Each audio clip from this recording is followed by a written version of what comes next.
Қайырлы күн сұлуларым. Бүгін күзгі бет күтімі туралы айтатын боламыз. Ал сіздер қазақ тілді контенттің қолдап, үлпілдеріңіз бен пікірлеріңізді қалдырып отырыңыздар. Күз мезгілі теріге ерекше күтімді қажет етеді. Себебі ауа райының өзгеруі терінің құрғауы мен сезімталдығына өте қатты әсер етеді. Күз мезгілінде теріңізді күтуге арналған бірнеше кеңеске құлақ түріңіз. Бірінші, ең басты ылғалдандыру. Құрғақ ауа теріні тез құрғатады. Сондықтан құрамында гиалурон қышқылы, глицерин, алоэ сияқты ингредиенттері бар ылғалдандырғыштарды қолданыңыз. Екінші, тазарту. Теріні артық кірден тазарту үшін жеңіл, сабынсыз тазартқыштар қолданыңыз. Терінің табиғи майлылығын сақтаған жөн. Келесі, пилинг жасаңыз. Өлі тері қабаттарын жою үшін жұмсақ скрабтар мен қышқыл пилингтерді аптасына 1-2 рет пайдаланыңыз.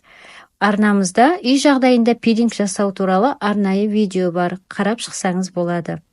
Келесі, қорғанысты күшейтіңіз. Күзде де SPF кремдерін үнемі жағып жүріңіз. Өйткені ауа райының қолайсыздығы теріге зиянын тигізеді.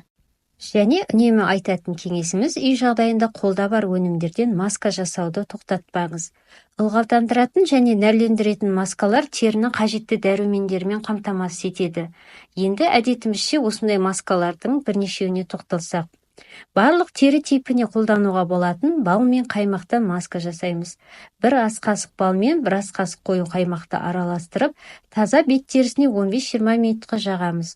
Уақыт өткен соң жуып, ылғалдандыратын крем жағамыз. Ал майлы тері үшін бұл маскаға майлылығы аз қаймақ пен 1 шай қасық лимон сөлін қосып жасаймыз. Мұндай маска ылғалдандырады, нәрлендіреді, майда әжімді тартып, теріге өң береді.